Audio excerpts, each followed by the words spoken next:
Assalamualaikum warahmatullahi wabarakatuh. Kepriye kabare bocah-bocah kabeh? Padha sehat toh?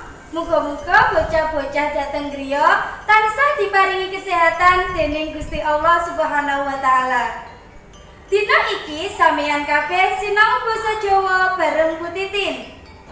Babagan sing arep awake dhewe sinaoni dina iki yaiku babagan teks utawa karangan. Bocah-bocah, anggone awake dhewe sinau basa Jawa iku awake dhewe nggunakake buku Wasis Basa Jawa SD utawa MI kelas 5 ing ulangan 1 babagan teks utawa karangan. Bocah-bocah, karangan ing basa Jawa iku dibagi dadi 5. Padha karo bahasa Indonesia. Ana karangan narasi, ana karangan deskripsi, karangan eksposisi, argumentasi, lan sing terakhir persuasi. Karangan narasi iku karangan sing arep awake dhewe bahas luwih jero tinimbang karangan liyane. Napa to Bu karangan narasi niku? Karangan narasi iku karangan sing mujudake kedadeyan sajroning urutan wektu. Cara penake Cah, karangan narasi kuwi crita. Nyritakne kedadeyan-kedadeyan utawa peristiwa ning nggone urutan wektu. Wektune ditulis kanthi rinci. Tuladhane, sampeyan nulis pengalaman utawa ceritane sampeyan nalika sampeyan dolan menyang ngone mbahe sampeyan. Sampeyan tulis kedadeyane ana urutan wektune dadi cerita iku sing jenenge karangan narasi.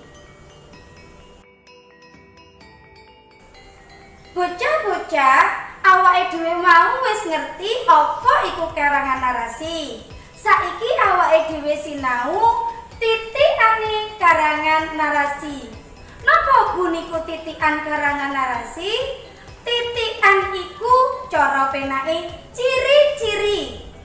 Ciri-ciri karangan narasi iku sing nomor 1 ana kedadeyane utawa enek peristiwane. Sing nomor 2 ciri-cirine ana urutan wektu. Wektune jelas anggone kedadian iku kapan. Sing nomor 3 enek paragane. Paraga iku padha karo tokoh sing ngalami kedadian iku. Sing nomor 4 ana latar. Biasane latar panggonan, latar wektu, lan latar suasana. Iku titikane saka karangan narasi.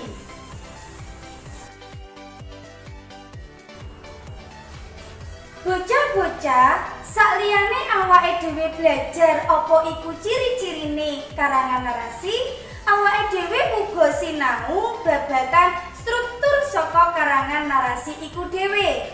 Struktur karangan narasi iku dibagi dadi 4, yaiku pambuka, pasulayan, pangudare perkara, lan koda. Pambuka iku biasane ngenalne paraga utawa tokoh, ngenalne tempat, lan ngenalne wektu. Pasulayan iku Cah biasane ndek kono nuduhake perkara sing dialami dening paraga utawa tokohe. Pangudare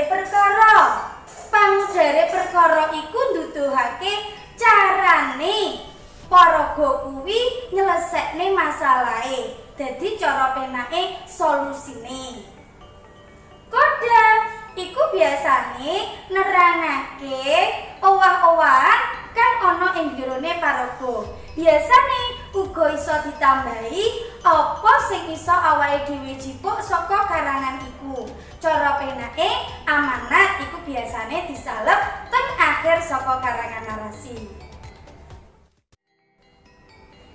bocah-bocah iku mau babagan sing wis awake dhewe sinaoni dina iki. Ing kene yen Bu Titin ana salah, Bu Titin nyuwun ngapura. Wassalamualaikum warahmatullahi